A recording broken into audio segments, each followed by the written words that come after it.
Well, anyway, welcome to the 3 Championship Drive podcast. Well, first and foremost, we do talk about the Detroit Pistons, but, sometimes it's fun to talk about your life and Age of Empires. Age of Empires? Yeah, you guys follow me on Twitch, man. I'm popular. I had 8 views today, dude. That's huge. I'm doing man. I'm getting there. I'm playing on my days off. I'm streaming a little bit on Twitch, man, playing some Age of Empires. I'm a low elo legend. That's what they call me. What do you talk about on there? When I stream? Yeah. I mean, just about the game and how I suck. It's basically it's all prioritized on the game, but not very good. I'm in a lot of communities that play Age of Empires, so I'm trying to get better because a lot of the people that I watch and I moderate for, they're really good at it, and well, I'm not. So I'm trying to get better, but one day at a time. It's honestly, seriously a tough game, though. It's really hard, dude. Real-time strategy games are no joke, dude. Like they're difficult. So some people just have it figured out. It's unbelievable. All right, the Detroit Pistons. A lot of news is going on right now. It's honestly kind of surprising. Tobias Harris is now a San Antonio Spur. Good for him. Yeah, I'm happy, I guess, in a way, for Tobias Harris. I don't completely love it. I don't hate it either. I don't know. He's one of those dudes that when the Pistons were bad, and they were bad for so many years, like I transitioned from the going to work squad to the crappy Greg Monroe, Ronnie Stuckey, Andre Drummond era. And Tobias Harris was a part of that. And he kind of gave me hope. And then they flipped him for Blake Griffin. And now here we are saying goodbye again. He had a good 2 years, though, in Detroit. He had a great 2 years. And I was honestly, I really wanted him to stay because I really did think that he was a good presence in the locker room. So that's why I was hoping he was going to continue to be a Detroit Piston. But you know what, Lance? Ring chasing is a thing, and he picked a real good team to go attempt to win a championship on. So I can't hate him for his move. You think he starts for San Antonio? Nah, I don't think he starts. Okay. I don't think he starts. Yeah. But and so last time I was on here, right? I made a comment at the end of the podcast, and I said, Pistons fans, just give Trajan time.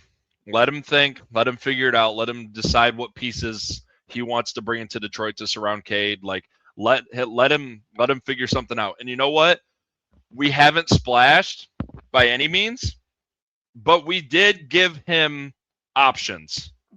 And there's a lot of podcasts and a lot of news sources that I listen to that really are, some of them are hating on the Isaiah Joe and John Collins thing, and I don't understand it. I think John Collins is an upgrade from Tobias Harris.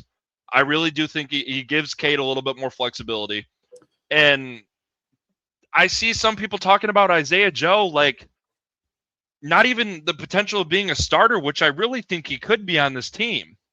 So far, so good in my eyes with Trajan and what he's doing. Yes, do we want to land a big-time name? Of course we do. Everyone does. But you know what? At least we're not Boston. What did you give? What Lance, can we talk about it? What kind of trade was that? I don't know. I didn't think Jalen Brown was disgruntled. I thought he would stay in Boston. I thought it was overblown by the media. I did not. I've told multiple people I didn't think he would be traded. And I mean, not that anybody's going to hold on to my word that tightly, but I thought he would be a Boston Celtic. I thought him and Jason Tatum would compete more and more together, but I don't know. Maybe there really was something going on. Maybe he really did want to be the number one. I don't know. I thought it was a stupid trade. Brad Stevens, man, got Paul George just finessed another horrible trade in NBA history because he's got to be in the tops of the worst trades that have ever happened of him going to teams. Now, what I saw, which I'm just spitting out what I saw on the internet, saying that Boston wanted also VJ Edgecombe, and Philly was like, fuck you, we're not giving you VJ Edgecombe. Yeah. And they still did the trade. And Yeah, it was just picks with it. Yeah, that just tells me that there had to be something there. Yeah, Jaylen Brown had to be more of a problem than what was being let on. Like, I really just thought he was being picked on by the media because he had been outspoken as of recently, going on and streaming and talking about the media and talking about how, I mean, I don't know everything he was talking about, but he was definitely getting into some arguments with Stephen A. So it just felt petty from the media members, in my opinion, like you're picking on this guy and you're saying he's disgruntled. But I don't really, everything I read from Boston's fans seemed like that it was being overblown, and that's what it felt like to me. I'm just shocked and surprised. I mean, dude, I don't know. No, and hear me out though, Lance. Like, too, is I don't know how much you watched of his Twitch rants about Stephen A. and about the NBA. You know who his top guy bitching and moaning about floppers of the NBA is? Shit. Joel Embiid. Oh, really? You know who his teammate is now? Yeah. Joel Embiid. I don't, it had to be super toxic, man. There had to be something that really made Brad Stevens have to ship this guy off. Because now, if they would have got VJ Edgecombe with this, then you know what? Honestly, it's not a horrible deal. Because I think VJ Edgecombe is going to be an elite star in this league at some point in his career. And that, you bringing in Edgecombe for Jaylen Brown, it's definitely not going to be a player for player of the talent, but the upside for Edgecombe is incredible. And VJ playing with Tatum would have been incredible, but the fact that they said no and they still made it happen, the only thing that does upset me as a Pistons fan is we could have been in this. You can't tell me we couldn't have. They gave him for a bag of chips. We could have. You can't tell me there was no way that we couldn't have gave some players for Jaylen Brown. And I don't understand what we're doing, but I'm still going to trust Trajan with where we're going in this. But it just kind of, it makes you shake your head as a Pistons fan. Well, yeah, a little bit, but also when you look at the contract, like $57 million this year, 61 next year, 65 in 2028 and 29. That's 36% of your cap space in the final year of his contract, and it's 35 and 35.6%. Like, it takes up a lot of cap space. It handcuffs your team from doing a lot. Like, he's a Finals MVP, Lance. I know, but I just feel like if you're the Pistons, it's the same reason I said I was happy with passing on Kawhi, because it feels like a win now move, like trading that much draft capital. I don't think the draft capital is that valuable if you're a Pistons fan, because I think this team is going to be good, but it's just trading 3 first-round picks right now when you have so many other holes to plug that it's just too much of a trade. That's it. I mean, I'm happy that the Pistons passed.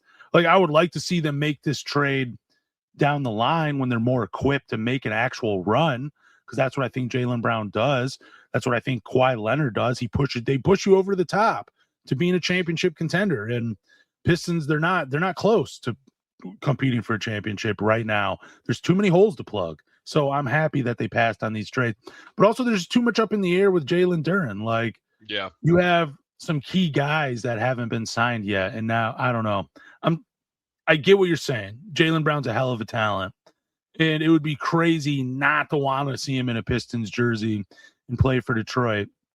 But I just think there's a time and a place for a move like that. You can't, and just obviously this is a done deal, but you cannot tell me that if you had Jaylen Brown and Cade Cunningham in your backcourt, that is not the best backcourt in the NBA. I don't know, LaMelo Ball and Anthony Edwards, dude. Stop, dude. Stop it. Stop it. Pretty man. Good. Stop it, bro. You never know. Cade and Isaiah Joe could be the best backcourt in the NBA. Isaiah Joe, why are we talking like this guy's not going to hella minutes on this team? But that's the problem. Like, I love Isaiah Joe. I really do. But if you watch him play, there is virtually no creation whatsoever. He moves really well without the ball, But if you go to NBA.com, you go to the shots dashboard, 70% of his threes, 70% of the threes that he takes come without taking a dribble. 0 dribbles. Like, he's a catch and shoot player. That's what he is. His efficiency is great.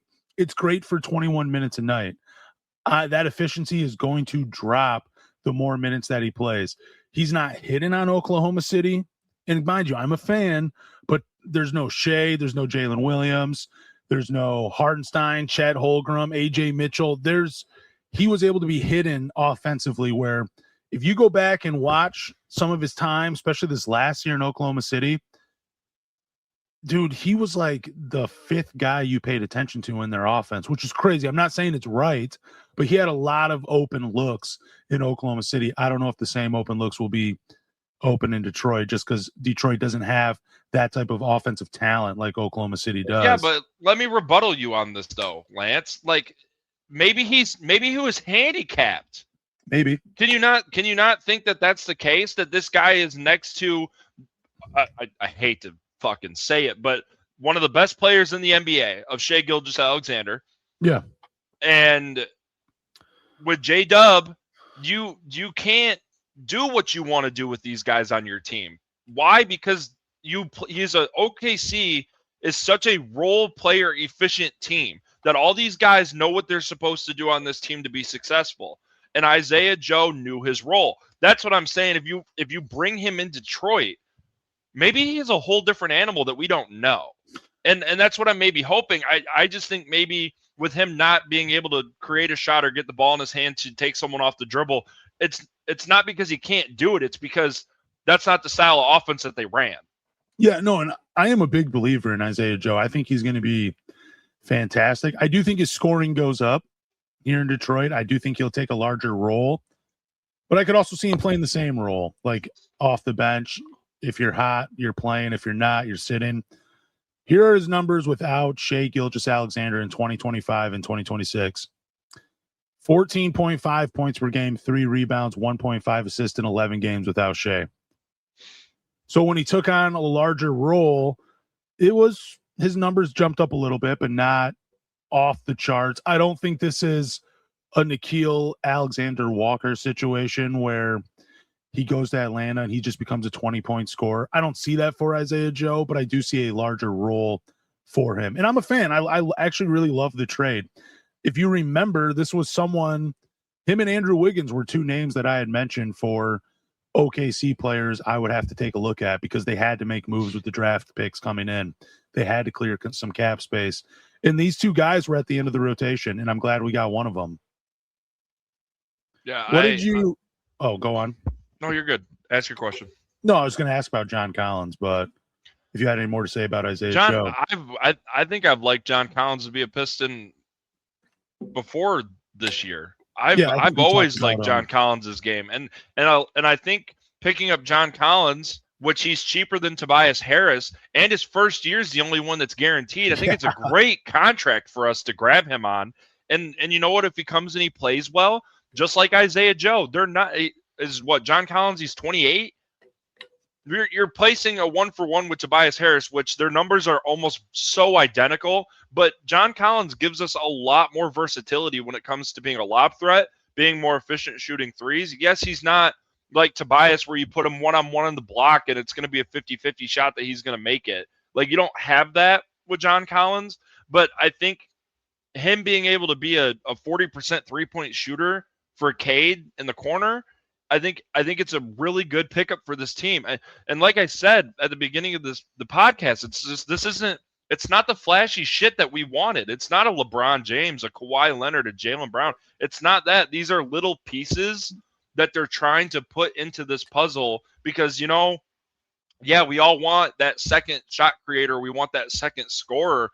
But you also remember that Cade has a lot of usage in him, and that's why Cade is who Cade is. So the more that we put around pieces around this guy to be successful, I think that makes him better. Like, Cade is so good at getting his own bucket when he wants to, but Cade wants to be a facilitator too. So I think putting these guys on this team and kind of manipulating all their attributes to try to see where they can fit in with this roster, I think they're doing a good job. Now, I don't think they're done. Like the Duren stuff's not done. And I think that Trajan Langdon is playing chess versus Jalen Duren's camp that's playing checkers. Like, I think he's doing such a good job with letting him go and test the market and do everything that he wants to do. It's like I called in on a radio show a couple days ago, and I made this comment because this was when he was looking at Sacramento and also meeting with the Lakers. And I said, I think this is a lose for Jalen Duren because he's only 22 years old. He's looking for this contract. It's going to be 5 years. When he's done with this contract, he's only going to be 27 years old. You want to go and you want to play for Sacramento. You want to go play for LA. Detroit has kind of molded you into the kind of player that you are. And when I say that, it's because their guard play when it comes to defending the ball is top tier. You have two very good guards that are able to stop the ball at the point of attack. Jalen Duren is not a rim protector. He is not. And he was hidden in Detroit as a rim protector that he never was. If he would have went to LA and would have been surrounded by the Lucas and the Austin Reeves, no defense, he would have been absolutely exposed, just like he will be in Sacramento. Jalen Duren, he is a very good player. He's a very young player, but he needs to understand that the way that he plays, the most success he's going to get is being surrounded by people like a Cade and a Sar, people that are able to defend and are able to help him be a better defensive player, because he has a lot of holes in his game, and Cade has kind of blocked those out to make this guy into a third team All-NBA player. And then you can correct me if I'm wrong at any point. Yeah. No. I just want to go back to John Collins for a minute, and I'll share my thoughts on Jalen Duren. I like the John Collins signing. I think it's a great deal. 3 years, 51. I have no problem with it. First year's only guaranteed. I think he took a back seat offensively in Los Angeles this past season, because last year he averaged 19 and 8, shooting 53% from the field and 40% from three. So the numbers haven't changed so much, but the scoring did, and the minutes per game changed. This past season in Los Angeles, this was the second lowest minutes per game of his career since his rookie year at 27 a game. I think there's a lot more he can do on the offensive end. Just looking at his raw per game numbers, there's more to him. I think if I was a betting man and I had to put money on who's going to have a bigger year in Detroit between John Collins and Isaiah Joe, I would say I think there's a chance John Collins could be a 20 points per game scorer again in Detroit, just with Cade Cunningham feeding him. This guy's offensive game has evolved since he's been in Atlanta, where, I mean, he was pretty much always the stretch four that he was. He was a better rebounder in Atlanta. Looked like he played a little bit more defense on that in Atlanta. But I think those parts of his game can come back. I don't think he's going to be an all-NBA defensive player. Nobody should project that. But I do think he could help out on the defensive end. He's going to give us something on that end. And I think him and Cade, this is a sweet pairing. This is like how him and Trae Young started off when they were both in Atlanta. Just a guard feeding a big. That's what I expect from these two. This is going to be a fun two-man game between these two. He doesn't shoot a lot of threes, about 3 a game. I don't care if it stays at 3 a game as long as he just gets more shots. And they do use him like Tobias Harris, where they put him in situations where he gets a matchup in his favor. That's what I hope we see with John Collins. As for Jalen Duren, I do think you're right. If he went to LA, he would be exposed, and Lakers fans would be calling for his head if they had him on their team and he was playing defense like he does in Detroit. I do think the defense sometimes can be overblown, while also at the same time, I think he'd be overrated. My thought is he's not a good defender. I heard a podcast yesterday where they were like, well, he's a tier above Sabonis. Dude, they're both bad defenders. I don't know if there's a tier 1, tier 2, or tier 3 of bad defenders. All I know is both of them are bad defenders. That's why I don't like the trade to Sacramento. But yeah, Jalen Duren, he would be exposed in LA. He's a rim roller. He gets putbacks. He gets lobs. He has one move, dribble, spin, and dunks it. Like, yeah, I don't know what more he wants. If maybe he really is only going after one big contract, because, man, I don't know. I don't see him averaging 20 and 10 a game on a good team like that. I feel like he's someone that could develop bad habits on a bad team. Maybe we see Jalen Duren take off offensively, but it goes nowhere for the Kings if he actually ultimately ends up out there. I really think he's just contract hunting, and it really sucks because he's only 22 years old. How do you not see in Detroit your opportunity? And I love the fact that Trajan did not give in and just gave him the deal that he wanted to get for a max.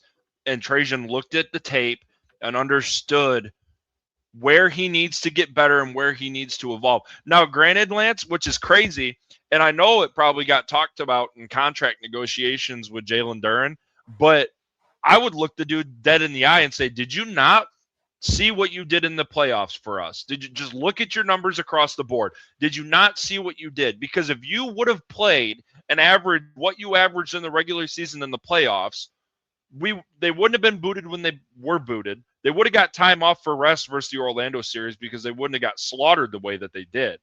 And then we can, as a fan base, be happy to pay this guy a max contract because now we have a center of the future and a point guard of the future, which is pretty damn important. But the fact that he took a shit and now he's trying to soul search for a contract that everyone sees all the flaws of who this guy is, nobody wants to really pay that until he performs. I mean, he's only played, he's 4 years into the NBA. He's had 2 stints in the playoffs, which were both very underwhelming.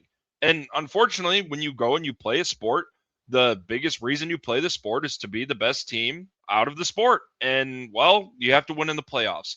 And he did not show us that he's worth that. Now, do we want him? Of course I want him to be our center. I don't want him to leave. Yeah. I love him here, and I want him to stay here. I want him and Cade to finish their careers in Detroit. I do like Jalen Duren, but he's got to earn the money that he wants. Start at a low contract and figure it out. And as you progress and you get better and you go to your next deal and you're the man, then you're going to get paid.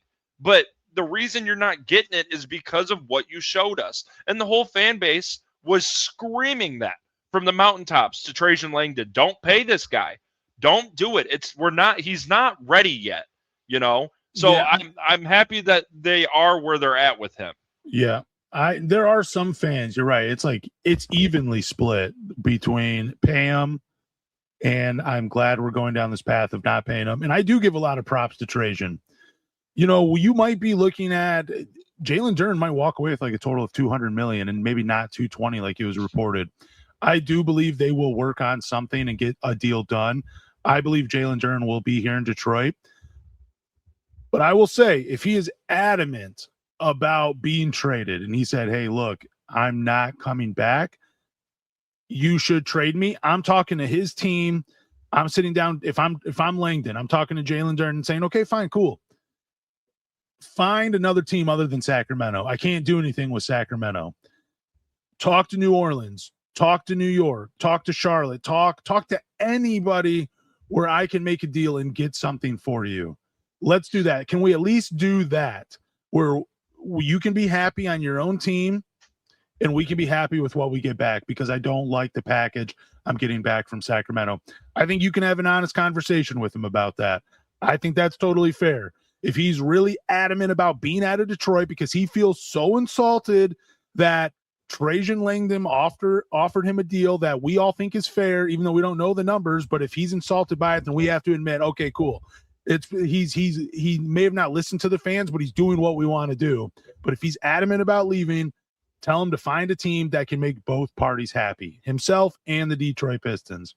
But I'll tell you right now, though, too, when because he scheduled his first visit, I think, to go to Sacramento, and his next one was to go out to LA to talk. And then LA's out here telling this motherfucker that he is worth a max deal. You are the greatest center to ever be in the NBA. You deserve a max. They're telling him all this shit. And then, well, who walked in? Walker Kessler. And you know what? He only had one meeting. And you know who got it? Walker Kessler. So clearly they're blowing smoke up your ass is what they're doing. You need to come back to Detroit. You need to be with the guys that you started here with. You need to take the contract that they're going to offer you, because they're not – dude, it's a lot of money, man. They're not skimping you. You're not underpaid. You are overvaluing yourself is what you're doing. And that's fine. You want to get your paycheck, but if you want to continue to play in the NBA and you want another contract after the age of 27, which could be massive, and you want to bet on yourself, I say do it. And you're on the team that believes in you, a fan base that believes in you. You just have to want to fucking be here. We did, what was it, Lance, a year ago or 2 years ago? We were talking about this guy with what he said about not wanting to play defense or not playing hard defense. And he came out publicly and said that. And you want to make 50 mil? You want to be a max player? Well, first off, you took a shit in the playoffs. You didn't perform for us. Yeah, you were a regular season hero. Congrats. What award did that get you? Third team All-NBA. Well, your owner and your GM, they see right through it. We don't hate you. No one hates you. You want to go get paid at 22-year-olds? Fuck, dude, I'm 32. I wish I had that type of shot. I do not. I'm on a podcast with Lance in my office. That's what I'm doing. You are in a better spot than all of us. But bet on yourself with a team and a fan base that wants you to be successful. We only rip you because we know you're better than it. We only talk shit about you because we know we see a regular season of a 20-10 average, and you're getting bodied by Sid the Sloth's boyfriend, dog. You got to get out of your head, and you got to take this money that they're going to give you, be a part of this organization, grow with Cade Cunningham. Now you're surrounded with John Collins and Isaiah Joe, two guys that can spread the floor, shoot the ball. Why don't you want to take this opportunity to be the guy as our five? Just do it. He's surrounded by three shooters that played more than – so three shooters now, Isaiah Joe, Duncan Robinson, and John Collins, all averaged at least 40% from the three-point line, and they all played 15 or more minutes per game. No other team has that right now, at least when I saw that stat posted on Reddit. That is huge. But if I'm Jalen Duren and again, I go up to Langdon and I'm like, dude, if you really want me to be here, this is what I'm going to need to succeed. I feel like Jalen Duren, along with Cade Cunningham, has earned that right to have the conversation where I'm going to be a better player if you surround me with this. And maybe they have had that conversation. I don't know, but that's what I would be doing if I'm Jalen Duren. I'll sign the contract, but how do you make my life easier? But another note, too, is I would take the contract if I'm Jalen Duren because 20-10, All-NBA third team, along with being an all-star, you have high expectations coming into next season. And there's a real chance you don't have a similar season this year as you did last year because there's more shooters, there's more offense, there's more players that need the ball in their hands. So I would take what I can right now. I'm still betting on myself to get to that third contract, which we all know he will. But I'm taking the money right now just because if I gamble and I play another year, if he decides to sign the qualifying offer and become an unrestricted free agent next year, you are gambling that your numbers take a hit. And you're gambling where you might not even make $35 million a year if the gamble goes wrong. I would take the money that is presented to me right now. I have no problem with people gambling on themselves, but it was a perfect storm for Jalen Duren this past season. There was a ton of injuries. There's an argument to be made whether he's an all-NBA center or not. There were just a lot of injuries. They had to give the spot to somebody. He was available. He met the criteria. He had a good year. But we could probably look through the list and within less than 30 seconds, find 5 centers that we think are better than Jalen Duren right now. I would take the money if I'm Jalen Duren. Plus, not to mention, there have only been, we'll say 3 championship teams. When I saw the stat, they only mentioned 2 because they were leaving out right? Karl Anthony Towns. What's that? The 7 foot? Yeah, with 25% of your salary cap belonging to a center. There have only been 3 championship teams. Okay. Yeah, it's like Paul Gasol, Karl Anthony Towns. I'm forgetting who the other player was, but maybe it was Kevin Garnett or something. I don't know. But it just doesn't happen when you allocate that much money to a center that has that plays like a traditional big man game. It just doesn't happen.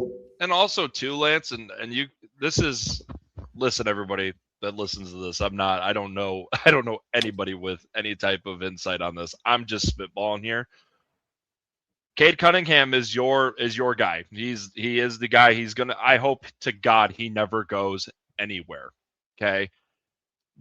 With all this happening with Jalen Duren, you can't tell me that Cade is sitting at some part of these negotiations and talking to Trajan and having some type of conversation.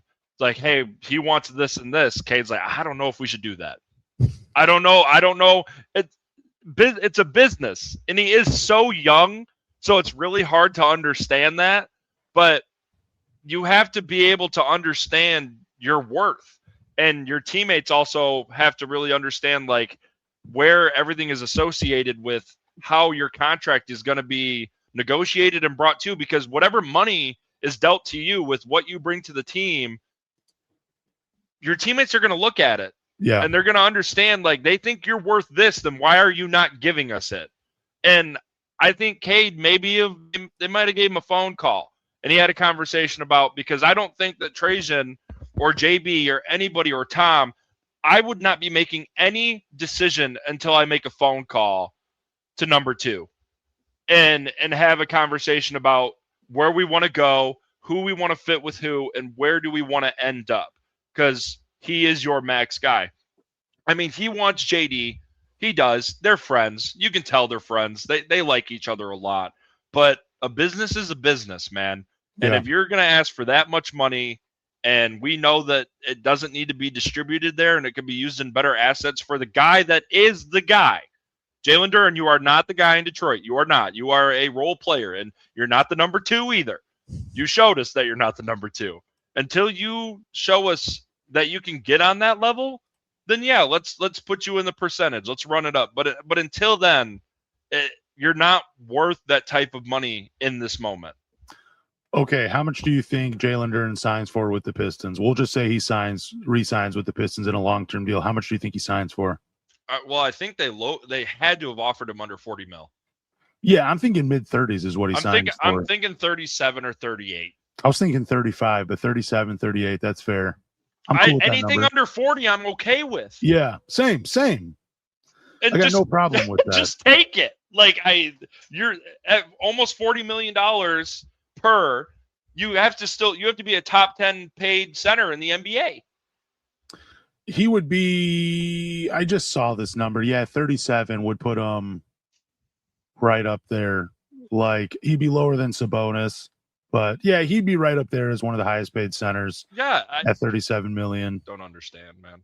No, I mean, I don't know either. Like it's a lot of money, and he's a one-way player. He's not a two-way player. He's a one-way player.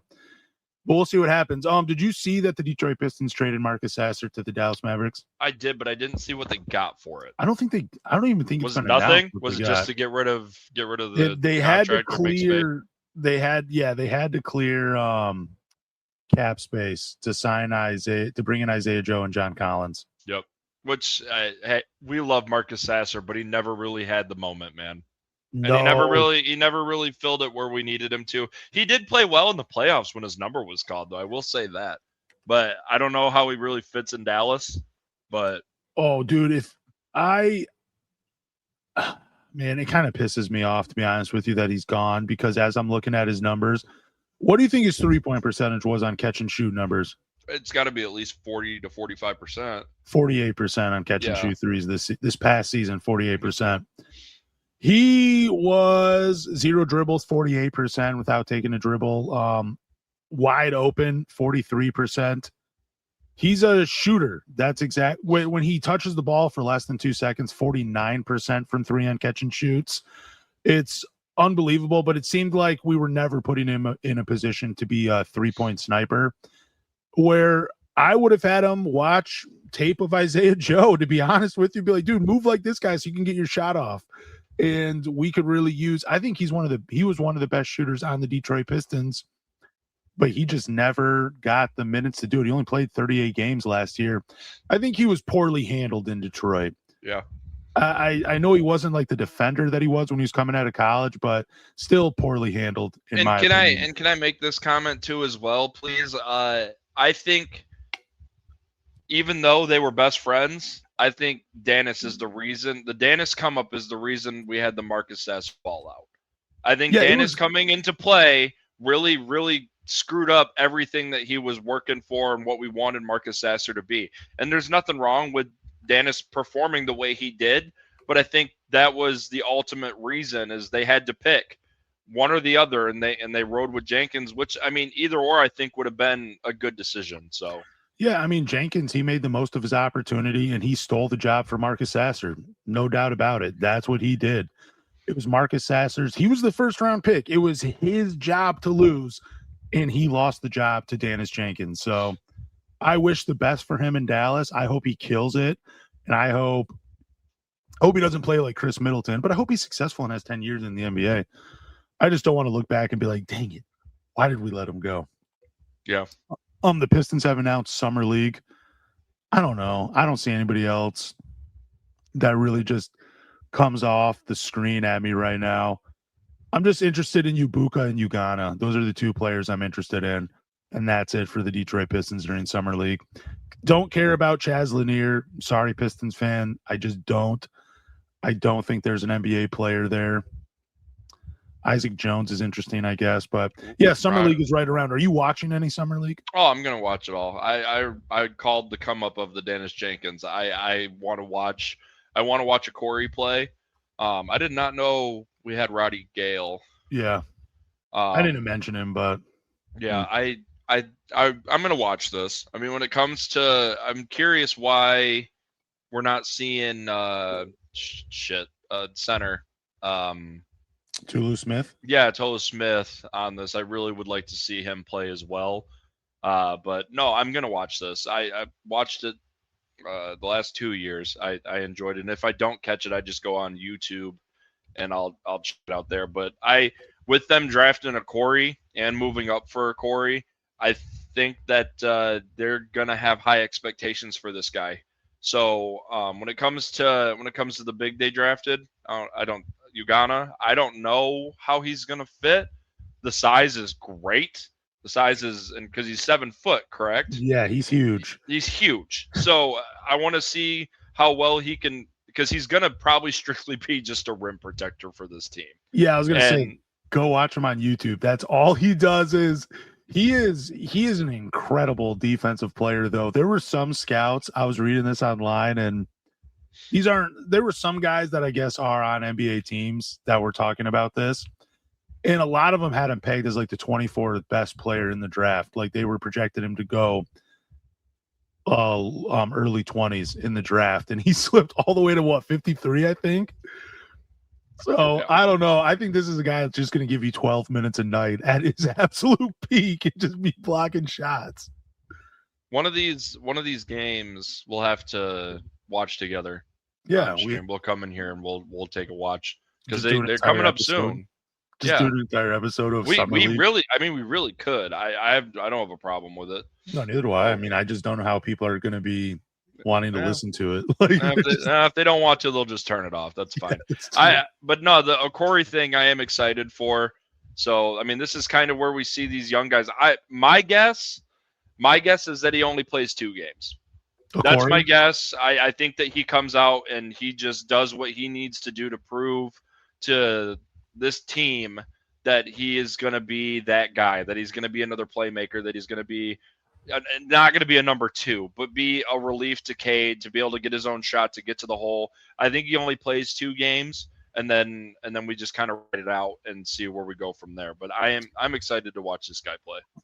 All right. Are you disappointed if this is it for the Pistons offseason? Yes. Okay. Yeah. You want to see him make one more big move? I think there's one more here. I'm still – the Trey Murphy thing is still just lingering on me, that there's got to be something somewhere that they're going to go reach out and they're going to go for it. And I think, isn't it still possible to try to move something for Tyler Hero as well? Because I don't think that's settled.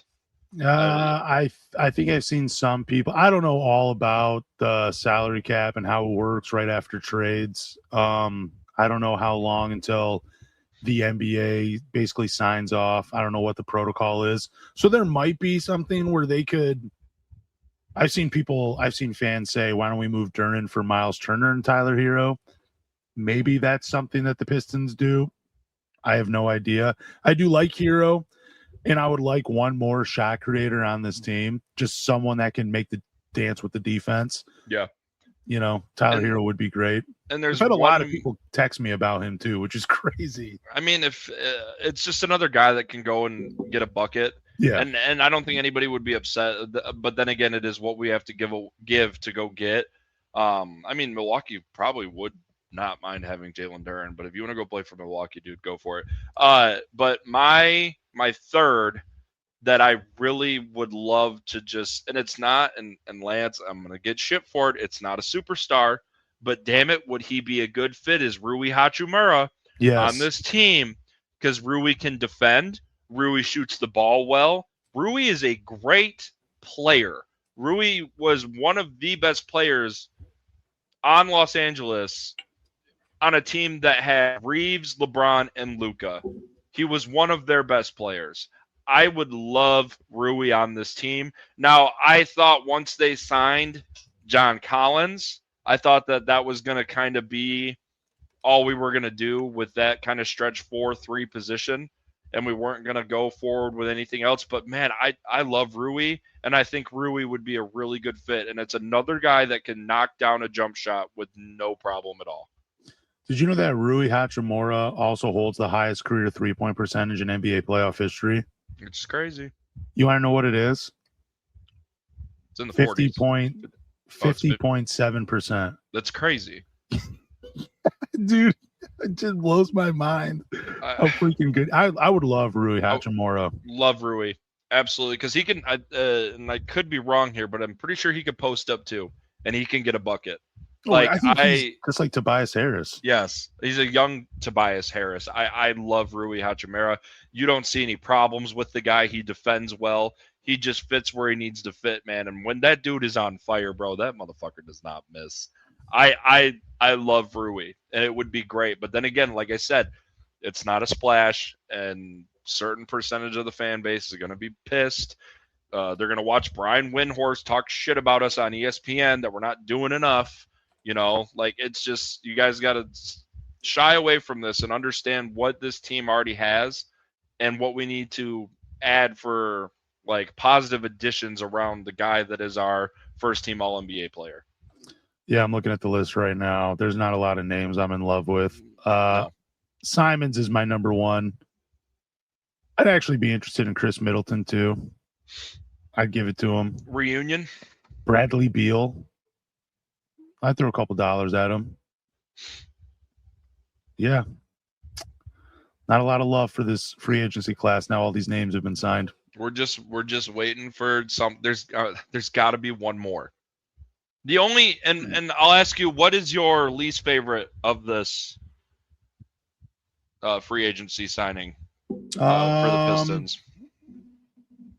My least favorite signing, or what move they have done that is your least favorite? Honestly, just letting Tobias walk. I mean, I don't think they actually just let him walk, but I thought he was a huge part of this. I would have liked to see him be a six-man for the Pistons going forward. That's what I was hoping for. Or maybe even get some lineups where you have John Collins playing some small ball five. Tobias Harris is probably my least favorite move right now, followed by the Isaiah Stewart trade, just because he brought just a toughness and defense that this team desperately needs. But, yeah, those would be my two least favorite right there. What about you? It's unfortunate, but I really don't understand the Kevin Huerter contract. Yeah. That does kind of – I don't get that. I don't get it. It's not that I hate Kevin Huerter. I think Huerter was injured. So his playoff stuff was kind of handicapped by him being hurt. So I don't know where we go with him and what he really brings to the team. But it was just – and it's not a horrible contract, but it just makes – to me, it doesn't make a whole lot of sense because we don't have a big thing to look at with what he's kind of provided this team and why he could be worth the money that he got. That's kind of mine. And I guess I could just say second is Isaiah Stewart, only because we don't know what's happening with Jalen Duren.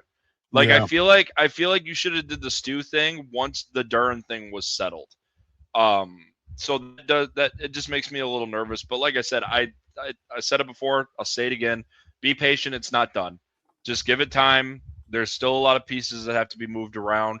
I'm still gonna have hope that Trajan's doing the right things. You know, the moves that we have so far are not gonna really wow you, but I think that within the next couple days or so, we're gonna get something big enough that we're gonna all like sit and be like, okay, we got to let this guy cook a little bit. He did take this team from a 14-win team to a 60-win team. I was looking for something that had, I want to say it was his last 12 games. What I'm pulling up right now, this is just a small sample size, but towards the end of the season, before he did get hurt and becoming inactive, Kevin Huerter was shooting 47% from the field on 10 attempts. He was shooting 40% from 3 on 5 attempts. And he was averaging 12 points, 3 rebounds, 3 assists, and 1 steal in how many minutes per game? In 26 minutes per game. That's what he was doing towards the end of the season. So maybe that small 10, 12 game sample size for Kevin Huerter was enough for Trajan Langdon to be like, okay, there's still something left in the tank. Maybe he's starting, maybe his jump shot's coming back around, and let's just give him a contract, because at $9 million a year and 12, 3-3 with 1 steal, shooting, what did I say, 46% and 40% from 3. That's pretty good for $9 million a year. That's a good contract. So I just think they're betting on Kevin Huerter figuring out his jump shot and being a better player next season. Or they plan on using it for a trade, which I know some fans hate. But those are the 2 outcomes I look for Kevin Huerter. Yeah. What is I think he's still a free agent. What about a Russell Westbrook? Yeah, I mean, we've talked about that before. I like Russell Westbrook. I don't think I'd have a problem with that coming and run second unit. I think that wouldn't be a horrible idea. I just think that the poor guy will never win an NBA championship, so it makes me nervous to bring him onto this roster. But like you said, there's not a whole lot of free agents right now that are available. I don't think I'd be incredibly upset for a Bruce Brown reunion. Yeah, Swiss Army knife. Yeah. I think a lot of people would hate that, but I think defensively, you add him to this team, I think that it could be a problem. I don't think he's a horrible player. I mean, he is an NBA champion.